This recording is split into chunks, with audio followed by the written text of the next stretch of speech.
Good evening friends. हर रोज की तरह आज भी हम करेंगे decoding of the stock market, लेकिन आज हम जो शुरुआत आपके सामने करने जा रहे हैं, ये जो आपके सामने जो मूविंग इन्फ्लेशन है, इससे हम ये बताना चाहते हैं यूएस का जो डाटा है वो बता रहा है, मॉर्गन स्टैनली ने कंफर्म किया है कि 60% चांसेस हैं कि अमेरिकन जो मार्केट है वो रिसेशन के अंदर जाएगी। इसको एक्सप्लेन करेंगे आगे चल के हम। बहुत ज़्यादा सेलिंग हो रही है पूरी दुनिया में। ये रेड में जो आपको दिख रहा है, this is bleeding stock market. हालांकि आज के दिन जो स्टॉक मार्केट है उसका पॉजिटिव व्यवहार रहा। हम आपके लिए एक वीलॉग लेके आए हैं जो कि है ये टाइटन है। टाइटन के Q4 के रिजल्ट आए हैं, Q4 के रिजल्ट टाइटन के आए हैं जो बहुत ही अच्छे हैं। टाइटन, आई होप आप सब लोग जानते हैं इस ब्रांड के बारे में। टाटा का ये ब्रांड है, ये ज्वेलरी के अंदर है, वॉचेस में है, आई वेयर में है। जो टाइटन आई ब्रांड है इमर्जिंग बिजनेस में है, ओवरऑल है, और कैरेट लेन में है। जो लेडीज, वुमेन या लड़कियां सुन रही हैं, कैरेट लेन उनमें एक बहुत ही ज्यादा पॉपुलर ब्रांड है। इसके बहुत ही अच्छे नंबर्स आए हैं Q4 के। ये इससे हमको क्या पता चल रहा है?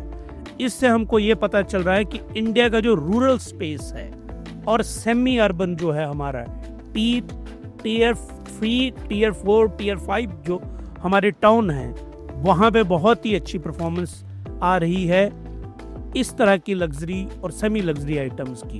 तो इकोनॉमी अच्छी हालत में है, तभी लोग इन चीज़ों को बाई करते हैं। ये मार्केट ने इंटरप्रेट किया। आज भारत की मार्केट जो राइज की, उसके पीछे एक बहुत बड़ा रीजन टाइटन के बहुत अच्छे नंबर का है। अब चलिए निफ्टी का विक्स ध्यान से देखिए। 7 अप्रैल की बात हो रही है। ये अप्रैल 7 मंडे का था, और मंडे को क्या था? मंडे मैनियक बोल सकते हैं आप, महम बोल सकते हैं आप, और ब्लैक मंडे भी इसको बोला जा रहा है, क्योंकि इस दिन पूरी दुनिया की स्टॉक मार्केट्स क्रैश की हैं। और यहाँ पे देखिए आप निफ्टी विक्स, भारत का जो विक्स है वो 66% इंक्रीज हो गया था। एकदम से ये जूम करके ऊपर गया था। हम जो हैं वोलेटाइल जोन में चले गए। नहीं तो नॉर्मली हम कहाँ पे रह रहे थे? 13 से 15 के बीच में थे हम, लो वोलेटाइल जोन के अंदर थे हम। और आज क्या हुआ? अप्रैल 8 को ये इंडेक्सेस फॉल किए। ये देखिए आप 10% के करीब जो है वो निफ्टी विक्स फॉल किया। लेकिन ध्यान रखिए आप, अभी भी एक किस में है VIX, Nifty VIX, India VIX, it is greater than 20। तो ये वोलेटाइल जोन के अंदर है। और क्यों है वोलेटाइल जोन के ऊपर? Courtesy Donald J Trump. इनकी जो पॉलिसीज है, टैरिफ वॉर, ट्रेड वॉर, ये जो उन्होंने चला रखी है पूरी दुनिया में, इसको भी हम एनालाइज करेंगे। इनकी बदौलत जो विक्स है वो विक्स ग्रेटर देन 20 है इंडिया का। और मैंने आपको ये कॉन्सेप्ट बहुत बार एक्सप्लेन किया है। विक्स अगर it must be between less than 15 greater than 10। ये होता है लो वोलेटाइल जोन। इसमें बिल्कुल हल्की हल्की बुलिश मार्केट चली होती है और आराम से स्टॉक मार्केट में किसी भी प्रकार का कोई भी क्रैश नहीं होता। लेकिन जब ये विक्स की जो रेंज है, विक्स ग्रेटर देन 20 हो जाए, ग्रेटर देन 20 का मीनिंग है कि ये चला गया मिड वोलेटिलिटी के अंदर। तो हमारे यहाँ पूरी दुनिया पिछले कल फॉल कितनी हुई? 5% से लेके 20% के बीच में। और इंडोनेशिया तो 20% से ज्यादा फॉल की, और इंडोनेशिया में सर्किट लग गया। वो आज फिर मॉर्निंग में वहाँ पे सर्किट लगा है, तो इंडोनेशिया एक कोलैप्स हुआ है। वो एक्सप्लेन करूँगा जब मैं आपको एशिया की डिटेल पे आऊँगा। तो जो विक्स है हमारा भारत का मिड वोलेटिलिटी में है, इसलिए हम कल कितने फॉल किए थे? 3% फॉल किए थे। हमारा निफ्टी जो है वो 3% फॉल किया था। अब इसको मैं आपको लिंक करना चाहता हूँ। ये देखिए 7 अप्रैल विक्स वोलेटिलिटी कितने परसेंट इंक्रीज होगी वहां पे? लगभग 59%। और ये विक्स किसका है? न्यूयॉर्क स्टॉक एक्सचेंज का। तो वो कहाँ चले गए 47। इसका मीनिंग क्या है, विक्स इज ग्रेटर देन 30, ये है हाई वोलेटिलिटी में, और अगर वो 50 के नजदीक है तो वो अल्ट्रा हाई वोलेटिलिटी के अंदर है। तो अमेरिका में जो रिसेशन और क्रैश की संभावनाएं हैं वो सबसे ज्यादा हैं, इसीलिए आप ये देखिए यहाँ पे ये 47 से ऊपर चला गया 7 अप्रैल को। 8 को ये VIX again New York stock exchange का विक्स है, इसका ये 5% जो फॉल किया पिछली रात को, हमारे यहाँ रात है उनके यहाँ दिन होता है अमेरिका में, तो ये नीचे आया कहाँ से 49 के पॉइंट के ऊपर पहुंच गया था ये, तो ये 42 के करीब यहाँ पे फॉल किया। यही कारण है कि नेस्डैक, ये आगे मैं आपको बताऊंगा, नेस्डैक, डाउ जोन्स और ये वाले जो इंडिसेस हैं ये ना बढ़े ना घटे, लेकिन ये घट चुके थे 7% वहां से इन्होंने इंप्रूव किया। ये है विक्स का फॉर्मूला, इसको डिटेल में डिवाइस करेंगे हम। ये जो आपको हमने पूरा का पूरा फॉर्मूला आपके सामने लिखा हुआ है, पुट ऑप्शंस और कॉल ऑप्शन का डाटा से इसको कैलकुलेट करते हैं। ये Chicago board of option trader जो होते हैं उन्होंने इसकी खोज की थी, इन्वेंट किया था इसको। इस पूरे फॉर्मूले की डिटेल मैथमेटिक्स में जाएंगे, अभी आप इस कॉम्प्लेक्सिटी में ना जाइए, नहीं तो आप बहुत ज़्यादा कंफ्यूज होंगे। तो ये जो विक्स है आप याद रखिए, विक्स इंडिकेटर है स्टॉक मार्केट का, कि जो विक्स जब मार्केट बुलिश होगी तो लेस देन 15 होगा, ग्रेटर देन 10 होगा। बहुत कम विक्स भी अच्छा नहीं होता कि मार्केट में कोई खरीदने बेचने वाला ही नहीं है। अगर विक्स लेस देन 10 है तो मार्केट में इकोनॉमिक एक्टिविटी ही नहीं है, अगर एक्टिविटी नहीं होगी तो वेल्थ क्रिएट कैसे होगी वहां पे। तो ये इसकी आइडियल रेंज होती है। हमारी भारतीय स्टॉक मार्केट इस रेंज में रही, लेकिन पिछले कल इसने इसको तोड़ा है, कारण उसके ऊपर हम आ रहे हैं।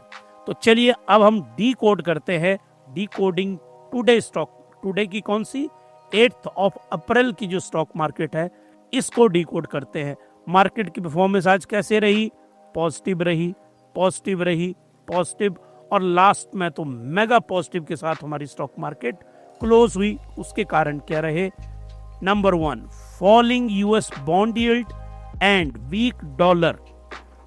याद रखिए आप, जो कियोस क्रिएट हो रहा है यूएस के अंदर, उसमें एक ही चीज को सबसे ज्यादा नुकसान हो रहा है, डॉलर जो है वहां पे वीक हो रहा है, और इसका पता हमें कहां से चल रहा है, DX बाई डॉलर इंडेक्स से, डॉलर इंडेक्स।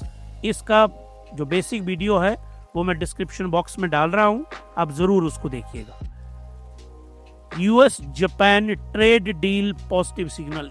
आज की जो स्टॉक मार्केट है हमारी और पूरी दुनिया की, जो स्टॉक मार्केट ने बढ़िया बिहेव किया, उसके पीछे मेन रीजन ये है कि यूएस और जापान की एक ट्रेड डील होने वाली है, ट्रेड डील। अब हो क्या रहा था, निकेई, एक तो निकेई क्या है, जापान का इंडेक्स है, वो वैसे ही फॉल कर रहा है कितने सालों से, लगभग पिछले 30 सालों से उसने कुछ रिटर्न नहीं दिए हुए हैं, और ऊपर से वो फॉल करना शुरू कर गया। और यूएस जापान 60% के करीब अपना एक्सपोर्ट करता है, किसको, यूएस को। इलेक्ट्रॉनिक्स, ऑटोमोबाइल, ये इनका मेन एक्सपोर्ट है। और क्योंकि जापान जो है यूएस का स्ट्रेटेजिक पार्टनर है, स्ट्रेटेजिक पार्टनर, याद रखिए आप इस बात को। यूएस की जो आर्म फोर्सेस हैं, आर्म फोर्सेस, वो स्टेशन है यूएसए में, क्योंकि जापान की जो बहुत बड़ा वहां पे झगड़ा है वो चाइना के साथ है। तो एक स्ट्रेटेजिक पार्टनर को बर्बाद नहीं कर सकता अमेरिका। तो यूएस ने जापान के साथ डील की, और उससे मार्केट को ये सिग्नल मिला इस डील से कि जो बाकी हैं यूरोप के देश, बाकी जैसे भारत है, भारत अमेरिका का बहुत बड़ा एलाई है। अगर यूएसए का नंबर 1 एलाई जापान है ना, तो इसमें कोई दो राय नहीं है कि यूएसए का नंबर 2 एलाई इंडिया है एशिया के अंदर। तो अगर जापान से डील हो रही है ना, तो ये गारंटी है कि डील भारत से भी होगी, इंडिया के साथ भी डील होगी, क्योंकि भारत गुड बुक्स में है, जो सरकार यूएस में है, जो भारत में राइट विंग गवर्नमेंट है और यूएस में राइट विंग, तो उनकी आपस में बहुत ज्यादा सिंक्रोनाइजेशन है। तो ये डील राउंड द कॉर्नर है। तो इससे ऑस्ट्रेलिया को ऐसा लगा, यूके को ऐसा लगा, फ्रांस को ऐसा लगा कि हम लोगों की डील हो जाएगी। और आज आप देखेंगे पूरी दुनिया की स्टॉक मार्केट पॉजिटिव में गई है। 7 तारीख को 7 अप्रैल को जो पिछला कल था, मार्केट में हम इसलिए हुआ कि जनाब जो आपको दिख रहे हैं ना सामने, ये गोल्फ खेलने चले गए थे अपने, इनका जो बहुत बड़ा फार्म हाउस है वहाँ पे, ये गोल्फ खेलने चले गए और कोई इन्होंने कुछ नहीं बताया कि मैं क्या करने वाला हूँ। कल ये ओवल ऑफिस में आए और ओवल ऑफिस में आके इन्होंने प्रेस कॉन्फ्रेंस की। कहाँ पे? इजराइल के पीएम के साथ, नेतन्याहू के साथ। इजराइल के पीएम के साथ जो उनकी प्रेस कॉन्फ्रेंस हुई, वो प्रेस कॉन्फ्रेंस इजराइल को लेकर तो बहुत ही कम हुई। पहली प्रेस कॉन्फ्रेंस है जिसमें नहीं तो इजराइल और पैलेस्टाइन का जो झगड़ा है, सारी प्रेस कॉन्फ्रेंस इसके चारों तरफ होती थी, इस वॉर के। पहली बार मैंने देखा कि कैपिटलिज्म कितनी पावरफुल है। कैपिटलिज्म इतनी ज़्यादा पावरफुल है कि लोगों को सिर्फ टैरिफ ही दिख रहा था और कुछ नहीं दिख रहा था। जो क्वेश्चन थे वहाँ वो टैरिफ के ही क्वेश्चन थे, और उन क्वेश्चन में उन्होंने बोला कि बहुत सारे देश, उन्होंने किसने बोला? डोनाल्ड जे ट्रंप साहब ने, कि बहुत सारे देश हमारे साथ डील करना चाहते हैं और हम डील के लिए तैयार हैं। तो हमारी सबसे पहले बात हुई है किन के साथ? हमारी बात हुई जापान के प्राइम मिनिस्टर के साथ। तो उनके साथ इनकी बात हुई। 3 रिप्रेजेंटेटिव्स यूएसए के गए और 3 रिप्रेजेंटेटिव जापान के गए। इनके कॉमर्स सेक्रेटरी हैं जो लीड कर रहे हैं स्टॉक को, और इनके भी फाइनेंस मिनिस्टर हैं जो लीड कर रहे हैं। इनकी आपस में डील चली हुई है। अब ये डील में क्या एक दूसरे के साथ करेंगे, वो जब आएगी तो डिटेल आपको बताएंगे। इसी सिग्नल ने पूरी दुनिया की स्टॉक मार्केट को बढ़ाया और 5% प्लस जापान की जो टोक्यो की स्टॉक मार्केट है वो राइज हुई। अगला कारण जो भारत में इसका रहा, आरबीआई की जो मॉनेटरी पॉलिसी है उसका कल डिसीजन आने वाला है। ये शुरू हो चुकी है मंडे से, 7th से, 7th, 8th, 9th 3 दिन ये मॉनेटरी पॉलिसी है। इसका कॉन्सेप्ट मैंने एक्सप्लेन किया है। जाइए हिमालय स्टॉक गुरुकुल के ऊपर, वहाँ पे डालिया मॉनेटरी पॉलिसी पूरी, वहाँ पे पूरा व्लॉग आपको मिल जाएगा। मैंने 2 मॉनेटरी पॉलिसी एक्सप्लेन की हैं। एफओएमसी ये अमेरिका की है और ये इंडिया की है। इंडिया की 7th मंडे से शुरू हुई है, कल ये खत्म होगी। और जो ब्लूमबर्ग के इकोनॉमिस्ट हैं, इसमें 2 टाइप के इकोनॉमिस्ट हैं, वो मैं आपको एक्सप्लेन करूं। एक ब्लूम्सबर्ग, बहुत ही अच्छा इंटरनेशनल प्लेटफॉर्म है ये, और एक मनी कंट्रोल, ये इंडिया का है। ब्लूमबर्ग्स के 20+ इकोनॉमिस्ट प्लस 23+ इनके मनी कंट्रोल के, और मिंट जो हिंदुस्तान टाइम्स ग्रुप का इकोनॉमिक न्यूज़पेपर है, इनके भी 23+ इकोनॉमिस्ट ने, इन सब का एक सर्वे हुआ है और उस सर्वे में बोला गया है 25 बेसिक पॉइंट्स जो आरबीआई है इंटरेस्ट रेट को कट करने जा रहा है। ये मार्केट ने लगभग डाइजेस्ट कर लिया है, क्योंकि भारत में तो ऐसा हो ही नहीं सकता ना कि अंदर से लोग पहले ही बाहर ना बता दें। वो तो तय है हमारे यहाँ वो सीक्रेसी का तो लॉजिक ही नहीं है ना। जो कौन करता है? जो यूएस फेड करता है, किसी को नहीं पता होता। जब वो प्रेस कॉन्फ्रेंस करेंगे तभी पता चलेगा बाहर। हमारे यहाँ we are having serious doubt कि हमें पहले ही पता है, और 25 बेसिक पॉइंट से रेट कट होने वाले हैं। आपकी जो ईएमआई है, ईएमआई जो है वो सस्ती होने वाली है, तो आपकी जेब में पैसे बचेंगे। तो वो पैसे आप कहाँ पे लगाएंगे? आपके घर की लोन की किस्त है, आपके पर्सनल लोन की किस्त, आपके व्हीकल लोन की किस्त, हर एक किस्त आपकी सस्ती होगी। और जो पैसा बचेगा वो आप मार्केट में कुछ खर्चेंगे या स्टॉक मार्केट के अंदर लगाएंगे। तो अगर स्टॉक मार्केट में पैसा आएगा तो मार्केट ऊपर को जाएगी। जब भी बैंक्स को प्रोडक्टिविटी सिस्टम में बढ़ानी होती है ना, अगर इकोनॉमी को आपको बूस्ट देना है तो आपको क्या करना होता है? इंटरेस्ट रेट को कट करना होता है। ये मैंने डिटेल में बहुत बार एक्सप्लेन किया है। अगला पॉइंट है फॉलिंग क्रूड ऑयल प्राइसेस। जो क्रूड ऑयल के प्राइसेस हैं वो फॉल कर रहे हैं। इसके चार्ट के ऊपर मैं आऊँगा, इसी पे आज का वीलॉग कंप्लीट करेंगे, वहाँ एट लेंथ समझाऊंगा। और ये देखिए, the mid cap and small cap indexes 19% और 22% गिर चुके हैं ये, और small cap index bearish territory में जा चुका है। इसको कहते हैं टेक्निकली बियरिश। ये इस वीक में फ्राइडे शाम तक हमें कंफर्म हो जाएगा कि ये जो स्टॉक मार्केट ऊपर को जा रही है, ये कहीं ट्रैप तो नहीं है हमारे लिए। बहुत ज़्यादा संभावनाएं हैं कि ये ट्रैप भी हो सकता है और मार्केट ने और गिरना है, तो ये हमको कंफर्म होगा अगले 2-3 दिनों में। तो इसीलिए आप हिमालयन स्टॉक गुरुकुल को सब्सक्राइब करिए, बेल आइकन दबाइए, ताकि हम आपको डिटेल इन्फॉर्मेशन जो है हमारी स्टॉक मार्केट की वो ढंग से आपको नोटिफिकेशन आती रहे और आपका जो ट्रैक है मार्केट का वो कोई भी गैप ना आए और आप अच्छा जो इन्वेस्टमेंट डिसीजन है वो ले सकें। अब आगे चलते हैं, निफ्टी 50 का आज का बिहेवियर कैसा रहा हमारे स्टॉक मार्केट में। ये देखिए, हल्का सा ये ऊपर को राइज किया, यहाँ से ये मॉर्निंग में राइज किया, उसके बाद फॉल आया और ऐसा लगा ये जो जोन है ना, टाइमलाइन देखिए आप, ये जो टाइमलाइन है इसमें कंफर्मेशन की रिपोर्ट आई है, कंफर्मेशन रिपोर्ट आई है कि जापान की जो टीम है और यूएसए की जो टीम है जो नेगोशिएशन कर रहे हैं टैरिफ को, उनके बीच में बातचीत हुई है। ये कंफर्म किया ब्लूमबर्ग ने और र्यूटर्स ने, ब्लूमबर्ग एंड र्यूटर ने इसको कंफर्म किया।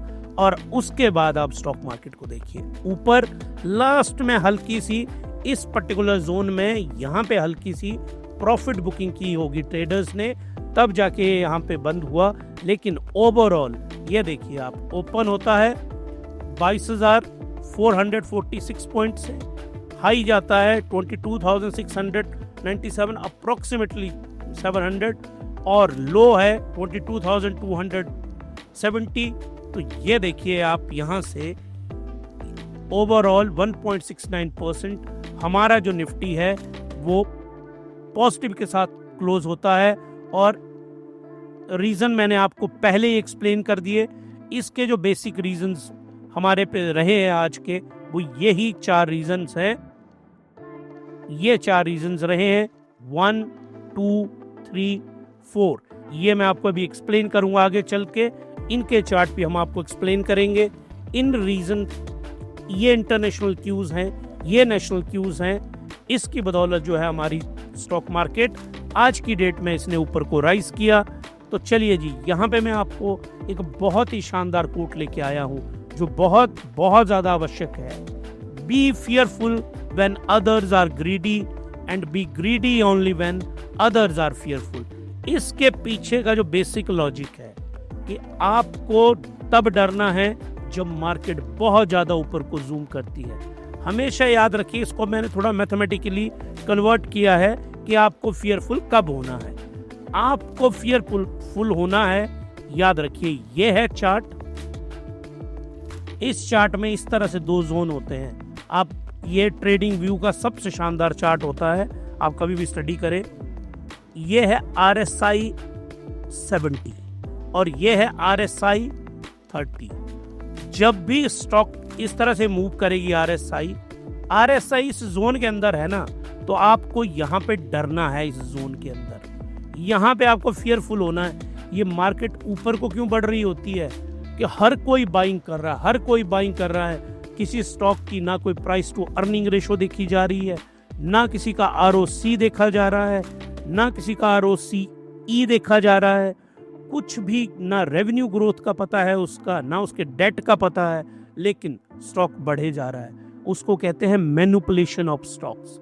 स्टॉक वो बढ़ना चाहिए ना जिसके अंदर क्वालिटी हो। बिना क्वालिटी का स्टॉक क्यों बढ़ना चाहिए? बिना क्वालिटी का स्टॉक बढ़ रहा है कि उसमें ऑपरेटर प्ले कर रहे हैं, और आप जैसे इनोसेंट ट्रेडर्स जो मुझे सुन रहे हैं, आप लोगों को वहां पे ट्रैप किया जाता है। ये अच्छे होने चाहिए स्टॉक के, बहुत अच्छे होने चाहिए, फिर आप दिल खोल के इन्वेस्ट करिए। ये देखिए, आज का व्लॉग मैंने कहां से स्टार्ट किया है? ये किया है मैंने टाइटन के साथ। ये टाइटन के नंबर आए हैं, ये नंबर्स मैं आपको एक्सप्लेन करूंगा। टाइटन भारत के टॉप 5 टॉप नॉच स्टॉक्स में से एक है। मैं नहीं आपको बोल रहा हूं कि आप इसमें इन्वेस्ट करिए, लेकिन ये भारत के टॉप स्टॉक्स में से है। इसके देखिए आप ग्रोथ रिटर्न देखिए, ग्रेटर देन 20% है, जबकि ग्रेटर देन 10% अच्छा माना जाता है, तो ग्रेटर देन 20% तो बहुत ही शानदार माना जाएगा। इसके मैंने वैल्यूएशन चार्ट बनाया हुआ है प्रॉपरली। इसको लेके आपको व्लॉग, इस व्लॉग के बाद मैं टाइटन का एनालिसिस का व्लॉग डालूंगा, वो ज़रूर आपको मिलेगा। तो आपको जब भी स्टॉक खरीदना है तो आपको अच्छी क्वालिटी का स्टॉक खरीदना है। हमेशा याद रखिए, तो मैं जो आपको यहाँ पे समझा रहा हूँ, जब भी ये स्टॉक मार्केट यहाँ पे होगी ना 70 RSI से ऊपर होगा, अगर तो स्टॉक है बहुत शानदार, तब तो आपको घबराने की जरूरत नहीं है। लेकिन अगर स्टॉक ही फ्रॉड है तो आपको घबराना है इस पॉइंट पे आके। तो यहाँ पे आपको फियरफुल होना है, फियरफुल। पूरी दुनिया खरीद रही है लेकिन आपको यहाँ डरना है, ये वॉरेन बफेट का प्रिंसिपल है। और जब ये स्टॉक फॉल करेगा RSI, और RSI यहाँ पहुंचेगी, ये यहाँ से यहाँ तक कैसे पहुंचा? क्योंकि लोगों ने स्टॉक को बेचा, डर आया और ये स्टॉक डर के मारे नीचे आया।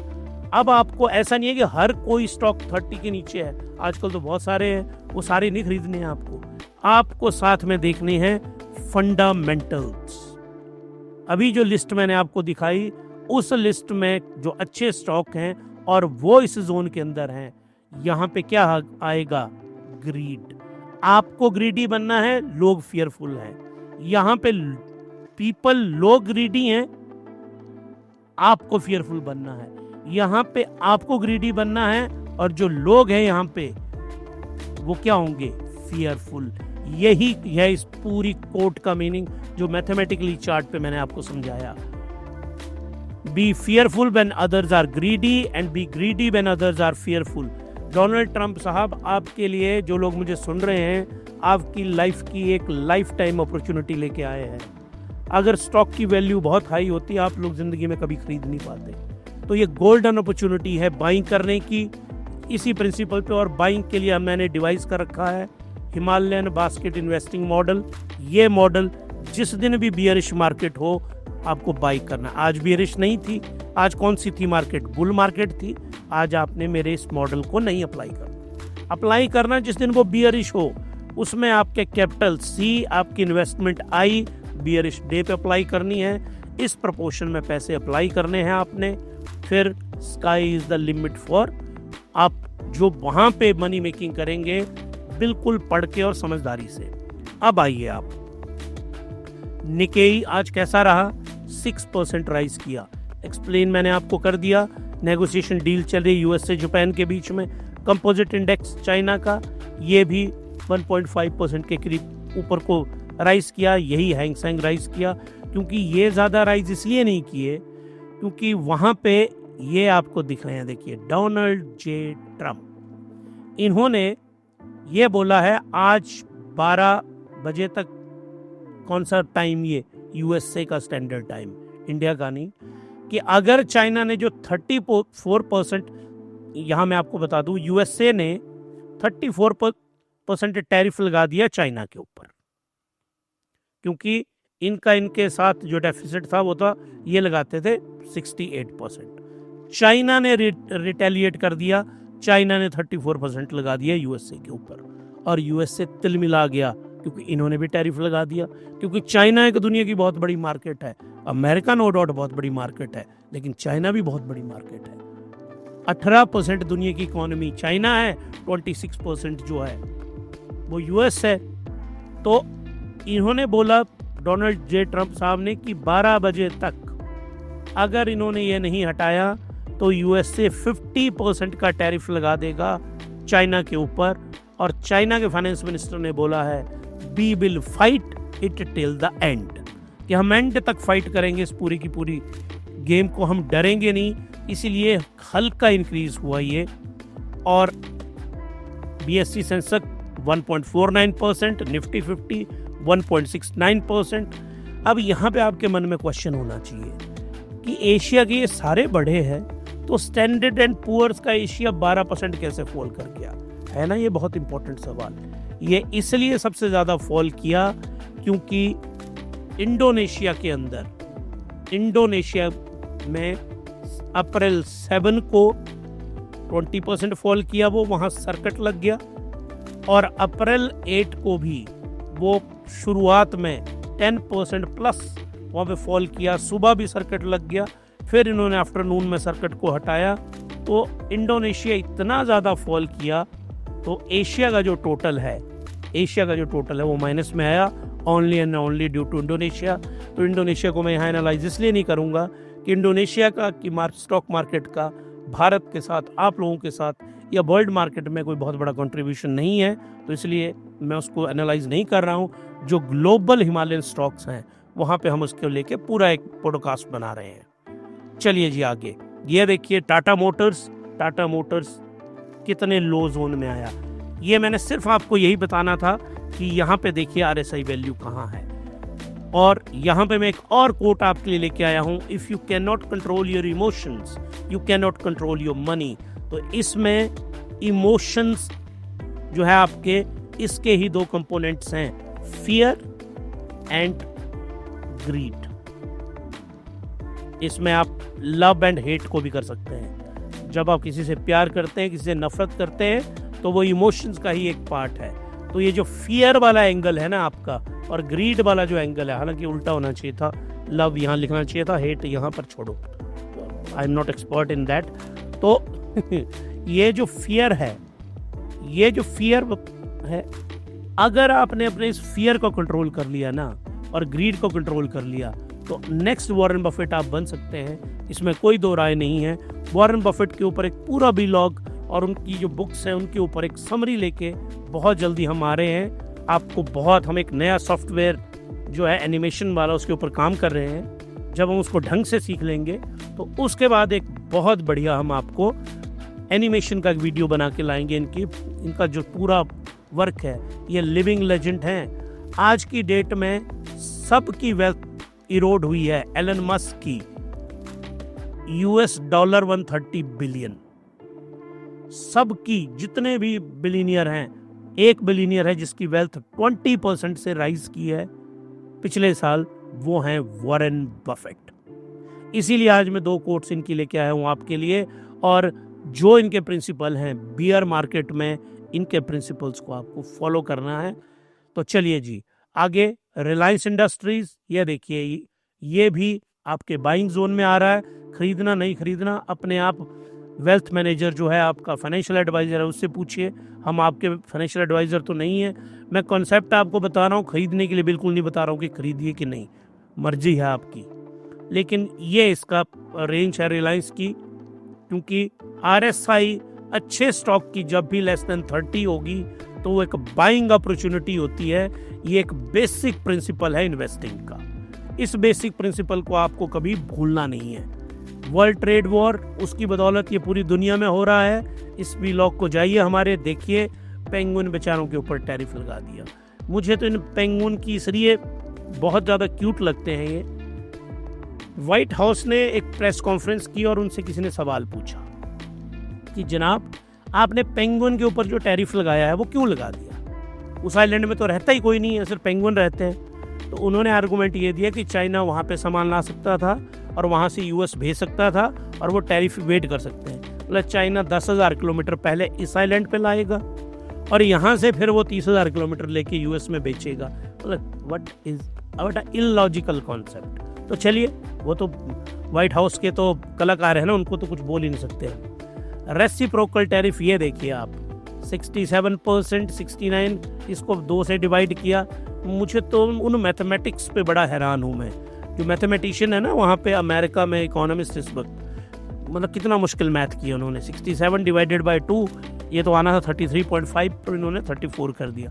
बस ये फार्मूला लगाया उन्होंने, क्योंकि वो सब वहाँ, अगर मैं हिंदी में कहूँ तो माता का माल है जो पूरी एडमिनिस्ट्रेशन चल रही है वहाँ पे। उनको कोई पता ही नहीं है। पूरी दुनिया की ग्लोबलाइजेशन क्रैश कर दी है इन्होंने। जो ग्लोबलाइजेशन है ना, जो हमने ग्लोबलाइज वर्ल्ड क्रिएट किया था, एक दूसरे के ऊपर डिपेंडेंस, और हुआ क्या है, मैं पूरा व्लॉग लेके आऊँगा इसके ऊपर। अमेरिका 40% वेल्थ इस ग्लोबलाइजेशन के बाद अमेरिका की बढ़ी है। तो अमेरिका आज $331 ट्रिलियन की इकॉनमी बना है। तो ये तभी बना जब ग्लोबलाइजेशन थी। अब वो बोल रहा है कि मैं पूरी दुनिया को रोक दूंगा। मतलब what a stupid argument they are giving. और चलिए अब मैं क्योंकि हमारे व्लॉग बहुत लंबे होते हैं तो मैं थोड़ा शॉर्ट करता हूँ उसको। यूरोप, मिडिल ईस्ट, अफ्रीका में, ये देखिए डेक्स जर्मनी में, इनको लग रहा है कि जापान ने एग्रीमेंट किया, हम भी कर लेंगे। लंदन, ये तो बोलते हैं हम छोटे भाई हैं अमेरिका के, अपना तो होगा ही होगा। देखिए आप, यूरोप में सबसे ज़्यादा राइज किए। अब आपको ना समझ आ जाना चाहिए, जो 3-4 महीने से मेरे व्लॉग आप लोग देख रहे हैं ना, तो अब आपके अंदर वो अंडरस्टैंडिंग डेवलप हो चुकी होगी। ये फ्रांस है, ये बढ़ गया। IBX ये बढ़ गया, यूरोप का स्टॉक्स ये बढ़ा और स्टैंडर्ड एंड पुअर्स का ये फॉल किया, क्योंकि जो स्मॉल नेशंस हैं वो फॉल किया है यूरोप में, इसीलिए ये पूरा का पूरा ग्रुप फॉल किया। तो ये देखिए डॉलर इंडेक्स हालांकि हल्का सा बढ़ा, लेकिन इट इज लेस देन 105। जब तक डॉलर इंडेक्स, याद रखिएगा आप, लेस देन 105 होगा तो वो एक कंफर्टेबल जोन में है। जब वो 105 से ऊपर जाएगा तो वो डेंजरस जोन में जाना शुरू हो जाता है। DXY intercontinental exchange US dollar index, इसको DXY की नोटेशन भी बोली जाती है। इसके ऊपर व्लॉग बनाया है हमने हिमालयन स्टॉक गुरुकुल में, उसको ज़रूर देखिए। मैंने जब वो बनाया था तब से मैं आपको एक्सप्लेन कर रहा हूँ कि ये कॉन्सेप्ट आपको पता होना चाहिए। तो जाइए हमारे होम पेज पे और डिस्क्रिप्शन बॉक्स में भी मैं इसको डाल रहा हूँ। यूनाइटेड स्टेट टू डॉलर हल्का सा, डॉलर टू रूपी ये बढ़ा है। क्या बढ़ा है? डॉलर बढ़ा है। रूपी जो है वो कमज़ोर हुआ है हमारा, 86.21 नहीं जाना चाहिए था, लेकिन ये आज की डेट में हल्का सा राइज किया है। तो डॉलर इंडेक्स जो है DXY इसने भी राइज किया, और हमारे डॉलर वर्सेस रूपी में डॉलर ने ऊपर को राइज किया। तो ये दोनों, लेकिन राइज जो है वो बहुत थोड़ा सा है, जिससे मार्केट के ऊपर बहुत ज़्यादा फर्क पड़ नहीं रहा है। अब आइए आप क्रूड ऑयल कंटिन्यूस कॉन्ट्रैक्ट, जो क्रूड ऑयल के कंटिन्यूस कॉन्ट्रैक्ट हैं हमारे, यहाँ मैं आपको बताना चाहता हूँ ये भारत के लिए बहुत पॉजिटिव न्यूज़ है। देखिए इंडिया जो है 90 to 95% हमारा जो क्रूड ऑयल है वो हम इंपोर्ट करते हैं, और मिलियन बैरल्स पर डे हम खरीदते हैं, मिलियंस ऑफ बैरल। तो क्योंकि इसमें कोई एक एवरेज नहीं निकल के आ रही है, इसलिए मैं आपको नंबर नहीं बता रहा हूँ। तो हमारे यहाँ पे पहले जो डॉलर था, जो क्रूड ऑयल का प्राइस था, वो था 75 and 70। ये जो था WPI का था और ये ब्रेंट का था। ये दोनों क्रूड है, हम दोनों खरीदते हैं। अब 75 वाला आ गया 65 और 70 वाला जो आ गया है 60। तो हमारा कितना डिक्रीज हुआ? ये $10 पर बैरल। और एक बैरल के अंदर कितना होता है? एक बैरल के अंदर 1 barrel of crude oil is equal to 155 litre. तो आप देखिए अगर $10 कम हो रहा है, और आज $1 कितना है? 86 का है, तो ये कितना हो गया? Is multiplied by 10 is equal to 860। इसको रफली कर लेते हैं हम 850 रुपीज एक बैरल के अंदर। इसको मल्टीप्लाइड करो 1 मिलियन के साथ, इतना पैसा हमारा डेली बच रहा है। तो भारत के लिए एक बहुत पॉजिटिव न्यूज़ है इनका फॉल होना। ये 164 है, 160 है, आज हल्का सा बढ़ा है। तो ये क्रूड ऑयल डिक्रीज हो रहा है, इसके कारण जो क्रूड ऑयल है उसको हमारी इंडस्ट्री बहुत ज़्यादा यूज़ करती है। इंडस्ट्री यूज़ कर रही है तो इंडस्ट्री का कितना पैसा बच रहा है, गवर्नमेंट का कितना पैसा बच रहा है। हालांकि इसमें क्रिटिसिज्म है गवर्नमेंट ऑफ इंडिया की पॉलिसीज़ का कि 1950 से लेकर आज तक 75 सालों में सरकार कैसी पॉलिसीज़ लेके आई कि हम 90% जो क्रूड ऑयल है भारत का वो बाहर से इंपोर्ट करते हैं। क्यों नहीं हमने एनर्जी को लेके भारत में ऐसी पॉलिसी बनाई कि कम से कम 50% हम अपनी जो एनर्जी है, 50 तो नहीं, मेरा मानना है कि 90% हमें अपनी एनर्जी इंडिया में इस्तेमाल करनी चाहिए। 75 साल बाद तो ऐसी पॉलिसी हमारी बन जानी चाहिए थी ना। तो ये हमारी गवर्नमेंट का क्रिटिसिज्म रहेगा और हिमालयन स्टॉक गुरुकुल में हम ज़रूर करेंगे। बिटकॉइन और इंडियन रूपी को मैं एक मंथ में लेके आया हूँ, तो आप देखिए फॉल है 7 लाख रुपए का, 7 लाख रुपए का यहाँ पे फॉल हुआ है। इसमें भी याद रखिएगा आपने, अगर आप एग्रेसिव इन्वेस्टर हैं तो RSI जब भी इसकी लेस देन 30 आएगी, आपको इस करेंसी में भी इन्वेस्ट करना है और लीगल टेंडर के जरिए आपको इसको खरीदना है। ऐसे नहीं कोई legal coin, only by bitcoin, क्योंकि इसी को अमेरिका ने, यूरोप ने एक लीगल सेंटिटी दी है। हम भारत में हम खरीद बेच सकते हैं, लेकिन सरकार ने अभी तक इसको डिफाइन नहीं किया हुआ है। तो बिटकॉइन भी गिरा है, स्टॉक्स तो गिर ही रहे हैं, लेकिन इन सब में जो ऊपर को चढ़ा हुआ है वो कौन ऊपर को चढ़ा है? ऊपर को चढ़ा है आपका, this is gold continuous contract. Gold के जो प्राइसेस हैं वो ऊपर को राइज कर रहे हैं। गोल्ड क्योंकि हमारे देश में एक सेफ हेवन के यूज़ में, और सिर्फ भारत में नहीं, ये इंटरनेशनल प्राइसेस हैं इसके, इंटरनेशनल प्राइसेस इसके बढ़ रहे हैं लोग इसमें। और एक इसके पीछे बहुत बड़ा रीज़न है, चाइना बहुत ज़्यादा गोल्ड, चाइनीज सरकार, लोग नहीं, चाइनीज गवर्नमेंट बहुत ज़्यादा गोल्ड खरीद रही है, इसीलिए गोल्ड के प्राइसेस वर्ल्ड में बढ़ रहे हैं और फियर है तो लोग गोल्ड खरीदेंगे। तो चलिए अपने इस व्लॉग में आगे जब हम ऑलमोस्ट क्लोजिंग पे आते हैं तो हम हमेशा डिस्कस करते हैं foreign institutional investors and domestic institutional investor. हमेशा हमने इनको लेके आपको हर व्लॉग में एक्सप्लेन किया है कॉन्सेप्ट। यहां मैं आपको बताना चाहता हूं, 1 अप्रैल से देखिए आप, FIIs ने सेल किया तो DIIs ने बाई किया। 2 अप्रैल को इन्होंने 1500 का सेल किया, इन्होंने 2800 का बाई किया। 3 अप्रैल को उन्होंने 2800 का सेल किया, इन्होंने हल्का सा बाई किया, मार्केट बहुत ज़्यादा गिरी। 4 अप्रैल को दोनों की देखिए DIIs ने भी सेल किया। अब एक बहुत इंटरेस्टिंग फैक्ट जो मैं आपको बताना चाहता हूँ 7 अप्रैल पिछले कल के बारे में, क्योंकि FIIs का डाटा लेट आता है। तो यहाँ पे 9000 करोड़ रुपए का FIIs ने सेल किया, लेकिन बाइंग देखिए किसकी आई है, 12000 करोड़ रुपए की बाइंग। किसने की है ये बाइंग की है, this buying is done by DII, domestic institutional investors. मैं एक बार फिर से आपको ये कॉन्सेप्ट यहाँ पे बता दूं, what is DII, domestic institutional investors.